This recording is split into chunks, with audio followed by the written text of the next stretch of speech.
In episode 9, Brian's father, Kip, turned down the chance to serve as his best man. Gaby decided she wanted to become a professor. Liz and Derek invested in Scene's catering company, and Paul, Harrison Ford, made significant progress with his daughter Meg.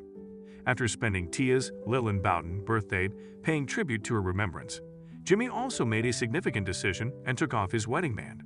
But when Alice, Lukita Maxwell, realized she had forgotten her mother's birthday, the story took a dramatic turn. The 10th episode of Shrinking, Closure, which was written by Neil Goldman and directed by James Ponsoldt, features a wedding and perhaps arranges a funeral. Predictably, the episode starts up where we left off, but just as Jimmy and the group's situation appears to be stabilized, it takes a disastrous turn. Wondering how Season 1 of Shrinking ended? Major spoilers ahead if you have not watched the episode 10 yet. Grief is once more at the center of the Shrinking final. Alice, who is still mad at herself for missing her mother's birthday, wonders why Jimmy cleaned out Tia's closet and took off his wedding band. Jimmy said that it might be time for him to begin moving forward after a difficult year. But Alice hasn't reached that point yet, and it is obvious that the distance between her and her father terrifies her. Paul and Jolie, the show's greatest pair, remain close to Meg after their unexpected appearance in the school play. Paul even informs his grandson Mason that he has Parkinson's disease. Liz informs Scene she wants to be more involved in his business when they are back at Liz and Derek's home. Jimmy and Gaby are still safe dodging it up, in case you were curious. Since Brian and Charlie's, Devin Kowalka, wedding is soon, he needs to find a new best man. So of course, he throws a bachelor party and promises to award the job to the person who wins the cornhole competition. While Jimmy and Scene sat Kip down and told him he needed to step up, P-Man, Derek busts out crazy cornhole abilities in an attempt to be the B-man, best man. The next morning, Jimmy discovers Alice seated in the dim kitchen, attempting to recall her mother's laughter.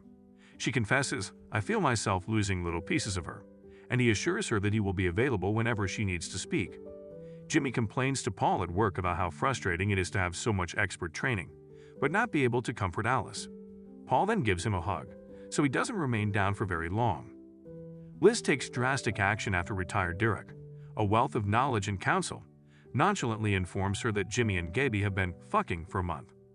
Using a unique agate rock, she forces Gaby to confess to having an affair with Jimmy. She proudly exclaims, "The best part about it is that it's totally safe dick."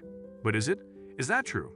In any case, Gaby has earned her place on the rock, and to celebrate, she requests Liz to read the professorship recommendation letter that Paul instructed Liz to draft on his behalf.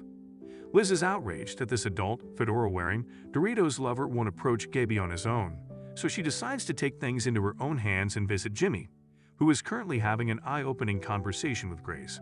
I continue to boop him because it typically stops his nonsense. She refers to her husband Dunny, Tilky Jones, the one who punched Jimmy in the face, as being emotionally abusive, which is the only drawback.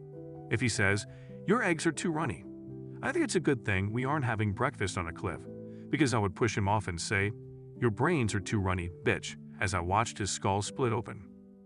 Grace's increased awareness and progressive mentality have earned Mr. Radical Therapy's unreserved praise. Indeed, Grace, that is what I'm referring to. From the precipice, belittle the minds. Eat 'em up, he chuckles. The Season 1 finale truly places the cliff in cliffhanger, don't you remember?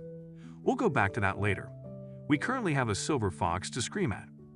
After discussion is over, Liz grudgingly coaxes Jimmy, still buzzed from his kitchen hug, into Paul's office, where she informs him that he must stop using the term raw dog, which refers to sex that does not use a condom, and he is being a lazy, ungrateful prick, and an arrogant, sexist piece of shit, for failing to assist Gaby. Paul is moved by Liz's advice and interrupts Gaby's job audition to support her. Employ her. She is an exceptional practitioner. Because apparently I'm bad with the women I care about, he adds. I don't tell her enough how much I value her as a colleague. She's the most compassionate clinician I've ever met. We do indeed cry. However, only for 15 minutes. Speaking of modest actions that seem significant, Alice enters her room to discover several crates containing her mother's possessions. Jimmy explains to her, "Just because I'm ready to put this stuff away doesn't mean you have to be." Alice pulls a pair of gold heels from a box and says that her mom used to wear them because they were hot as shit and would always make her feel good, no matter how bad her day was. Scene enjoys hearing Alice talk fondly about Tia as Jimmy discreetly leaves the room. It's okay that the two are currently at separate stages of their grieving processes. The following day, when Alice wears the hottest shit shoes to Brian and Charlie's wedding, they reach a heartfelt compromise. Jimmy arrives late to the wedding due to a panic attack on the bathroom floor, but he still steps in front of the guests, the grooms, and Brian's best man, Kip, to give a touching, elegant, and loving speech that honors Tia, the person who introduced Brian and Charlie. Liz turns to Gabby after the heartbreaking story and remarks, "I can hear your vagina humming." He's not secure. Jerk later, Jimmy and Paul get together at a pub to discuss their year of collaboration. Paul clearly foreshadows some shit that's about to meet a fan. "That crazy shit you did with Patience. I'm surprised you didn't burn the whole practice down." "Let's be upfront. I was really fortunate," Jimmy says. A beautiful dance scene to the tune of Modern Love by David Bowie depicts the world of shrinking at a moment of collective closure. Jimmy's patients are seen flourishing after shots of Alice and Scene, Paul and Julie. Liz and Derek tearing up the floor. Jimmy gets into a groove with Gabby, and as he moves with Alice, he once more recognizes Tia in her. We come full circle back to the pilot's ending when he says, "You look so much like your mom," in his closing statement of the season.